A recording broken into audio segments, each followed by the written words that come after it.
देखो जैसे ये कुछ क्वेश्चंस हैं जो हमें करने हैं। देखो जैसे सबसे पहला क्वेश्चन ये है, limit x tending to infinity x sine x। देखो ऐसा क्वेश्चन है। अब देखो यहाँ पर प्रॉब्लम ये है, अगर आप x को इंफिनिटी ले जाओगे तो ये हो जाएगा साइन इंफिनिटी, है ना। अब देखो साइन इंफिनिटी की वैल्यू क्या होगी कि वो -1 और +1 के बीच में रहेगी। मतलब वो +1 भी हो सकती है, -1 भी हो सकती है, 0 भी हो सकती है ना। अगर साइन की वैल्यू +1 हुई तो पूरा आंसर इंफिनिटी हो जाएगा। अगर -1 हुई तो पूरा आंसर माइनस इंफिनिटी हो जाएगा। अगर साइन x की वैल्यू 0 हुई तो 0 इंटू इंफिनिटी फॉर्म बन जाएगी। इसका मतलब देखो ये हुआ कि ये लिमिट हो जाएगी नॉट एक्सिस्ट, है ना। क्योंकि साइन की वैल्यू, साइन इंफिनिटी की वैल्यू कुछ फिक्स नहीं है, वो -1 +1 या 0 कुछ भी हो सकती है। अगर वो 1 हुई तो 1 इंटू इन्फिनिटी आंसर इन्फिनिटी। अगर वो -1 हुई तो -1 इंटू इन्फिनिटी मतलब आंसर माइनस इन्फिनिटी। अगर वो वैल्यू 0 हुई तो 0 इंटू इन्फिनिटी फॉर्म बन जाएगी, जो गलत है।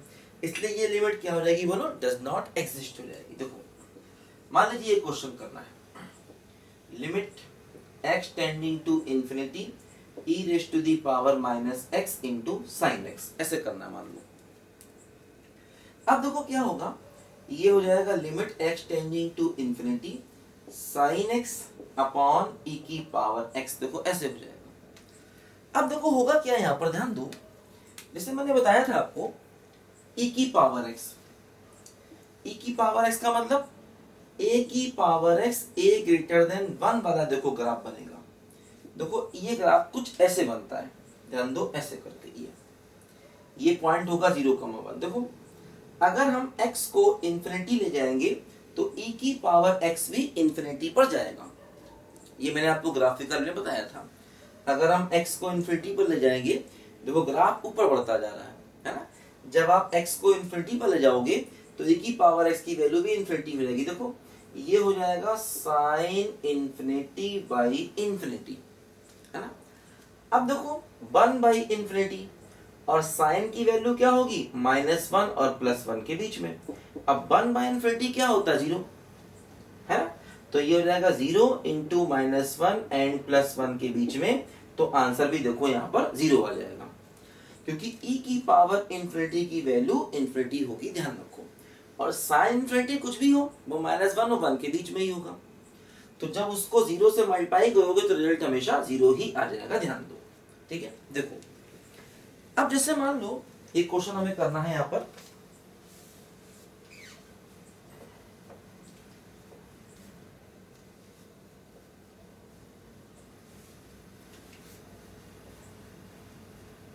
देखो जैसे देखो ये अपने पास क्वेश्चन है, limit x tending to 0 under root x। एक क्वेश्चन देखो अपने पास है यहाँ पर। अब देखो ध्यान दो, इस क्वेश्चन में देखो एक प्रॉब्लम ये है, जैसे मान लो अगर हम y बराबर अंडर रूट x लें। अब अंडर रूट x जो है वो x ग्रेटर इक्वल टू 0 के लिए डिफाइन है, लेस देन 0 इसकी डोमेन में ही नहीं है। तो इसका मतलब ये हुआ ये फंक्शन 0 के राइट में डिफाइन है, यानी इस फंक्शन की आप सिर्फ राइट हैंड लिमिट निकाल सकते हैं 0 पर, है ना। देखो 0 पर कंप्लीट लिमिट निकालनी है तो इस फंक्शन की सिर्फ राइट हैंड लिमिट ही निकाल सकते हैं। इस फंक्शन की 0 पर लेफ्ट हैंड लिमिट नहीं निकल पाएगी, ध्यान दो। तो देखो ऐसे में क्या होता है, जैसे यहाँ पर लोगों के अलग अलग व्यूज हैं। कुछ लोग कहते हैं कि इस लिमिट को हम राइट हैंड लिमिट ही मान लेंगे। कुछ लोग कहते हैं 0 पर कंप्लीट लिमिट निकालनी है लेकिन ये फंक्शन 0 के लेफ्ट में डिफाइन नहीं है, तो इस लिमिट को हम राइट हैंड लिमिट ही मान लेंगे।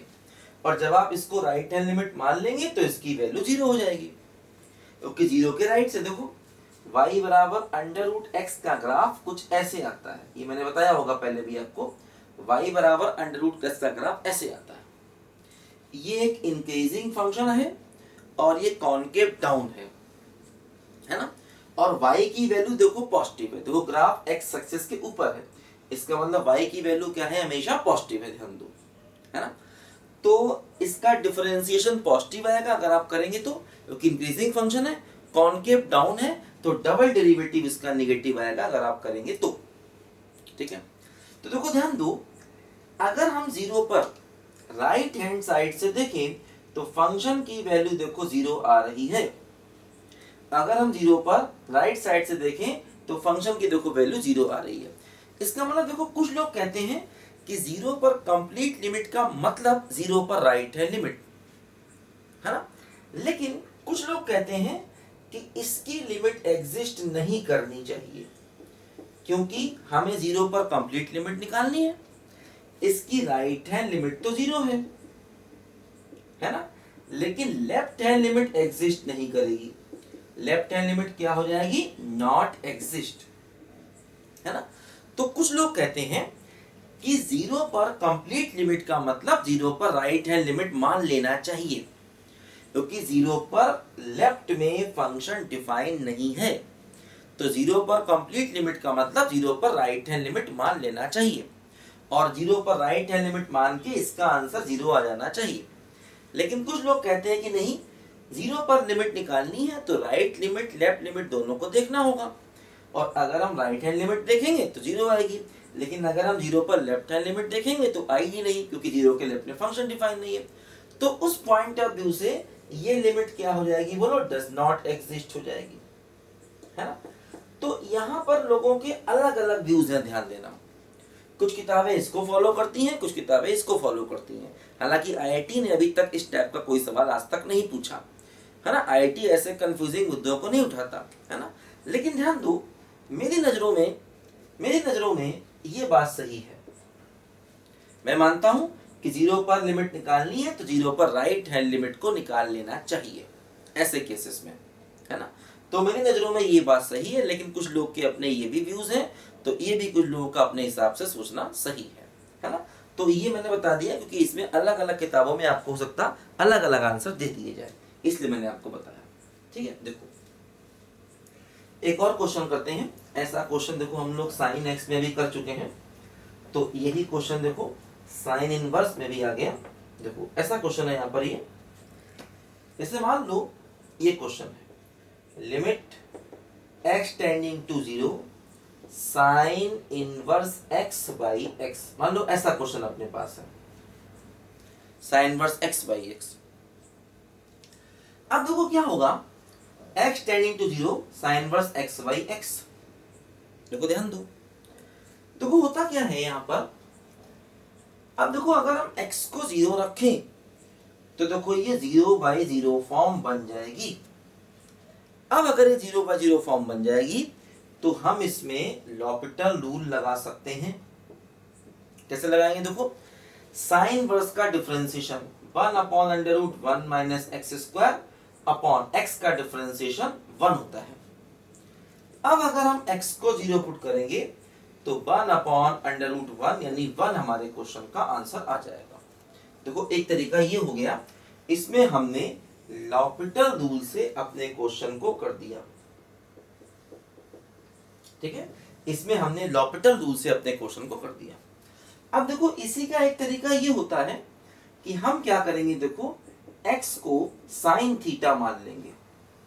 ठीक, इससे देखो क्या फायदा होगा, जब हम x टेंडिंग टू 0 करेंगे तो थीटा टेंडिंग टू 0 हो जाएगा, क्योंकि देखो अगर आप x को 0 पुट करेंगे तो थीटा भी अपने आप ही 0 हो जाएगा। ध्यान दो, ठीक, देखो ये वैल्यूज यहां रख दें तो लिमिट क्या हो जाएगा, theta tending to 0 sine inverse of sine theta और डिवाइड बाई क्या हो गया, बोलो, साइन थीटा। अब देखो sine inverse of sine theta है जैसे अपने पास, है ना। अब देखो क्या होगा, अगर हम इसकी वैल्यू देखें तो इसकी वैल्यू थीटा है कि बराबर होगी, देखो 0 के नियर अबाउट, क्योंकि हमको मालूम है sine inverse of sine x x होता है ना। हमको देखो ये बात मालूम है कि sign inverse of sine x x के बराबर होता है अगर x माइनस पाई बाई 2 और पाई बाई 2 के बीच में है। ध्यान दो, तो इसलिए थीटा के बराबर हो जाएगा, क्योंकि देखो हम 0 के आसपास देख रहे हैं, 0 पर लिमिट निकाल रहे हैं, मतलब 0 के आसपास देख रहे हैं। तो देखो इसकी वैल्यू लिख देंगे थीटा। तो देखो ये हो गया limit theta tending to 0 theta by sine theta, और थीटा बाई साइन थीटा क्या हो जाएगा 1। देखो उसी का उल्टा है, जैसे हम लोगों ने पढ़ा था limit X tending to 0 sine X by X 1 है, तो इसका मतलब इसका उल्टा भी 1 होगा। मतलब limit X tending to 0 X by sine X अगर हम लेंगे तो वो भी 1 ही आएगा, ध्यान देना। इसीलिए theta tending to 0 theta upon sine theta की वैल्यू क्या हो गई बोलो 1 हो गई। देखो ये हमने क्वेश्चन किया। अब हम देखो इसी में थोड़ा चेंज कर दें। अब देखो इसी क्वेश्चन में हम क्या करें, ग्रेटेस्ट इंटीजर को लगा दें, है ना। इसी क्वेश्चन में देखो हम थोड़ा चेंज करें और हम इसमें ग्रेटेस्ट इंटीजर को लगा दें। देखो क्या होगा। देखो मान लो हम ऐसे क्वेश्चन ले लें, हम ले लें limit X tending to 0 greatest integer sine inverse X by X, मान लो ऐसा क्वेश्चन ले लें, ठीक। अब देखो ग्रेटेस्ट इंटीजर आ गया, तो जब ग्रेटेस्ट इंटीजर आ गया तो हमें सबसे पहले निकालना चाहिए क्या बोलो, राइट हैंड लिमिट को, ठीक। अब देखो राइट हैंड लिमिट निकालने का मतलब क्या, limit X tending to 0 plus greatest integer sine inverse X by X. देखो ध्यान दो, जैसे मैंने बताया था आपको कि ये ग्राफ होता है साइन एक्स का, है ना, ऐसे करके, और ये ग्राफ होता है y बराबर एक्स लाइन का, है ना, और ये ग्राफ होता है देखो साइन इनवर्स एक्स का, ऐसे। ये साइन एक्स है, ये y बराबर एक्स लाइन है, और ये साइन इनवर्स एक्स है। देखो क्या हो रहा है, अगर हम 0 के आगे देखें तो साइन इनवर्स एक्स एक्स से ज्यादा है। देखो 0 के आगे अगर हम देखें, ग्रेटर देन 0 पर देखें तो साइन इनवर्स एक्स एक्स से ज्यादा है, ध्यान दो, है ना, 0 के आगे।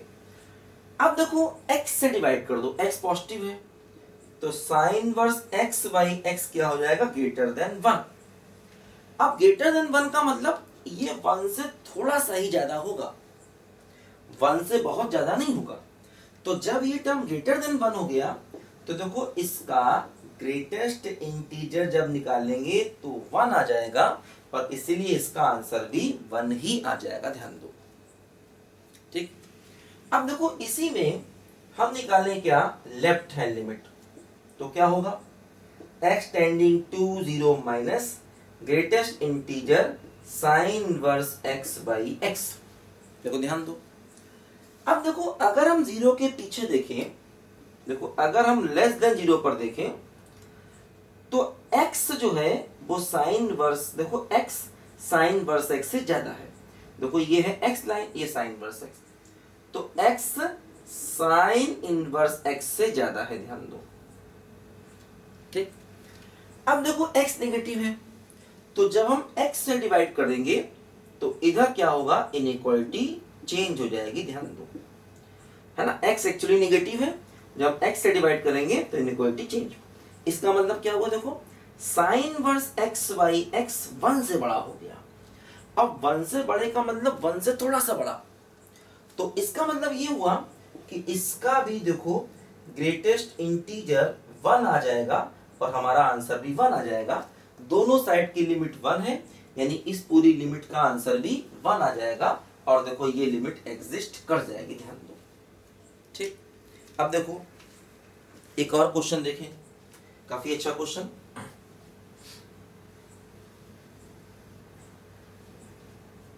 देखो जैसे मान लो अगर हम आपको ये क्वेश्चन दें, limit x tending to infinity x by x, मान लो ये क्वेश्चन दें, तो देखो क्या होगा, ऑब्वियस है, अगर हमने आपको ये क्वेश्चन दिया limit x tending to infinity x by x, तो क्या होगा, देखो हम x से x को कैंसिल कर देंगे और वैल्यू 1 आ जाएगी, आंसर 1 आ जाएगा, कोई समस्या नहीं।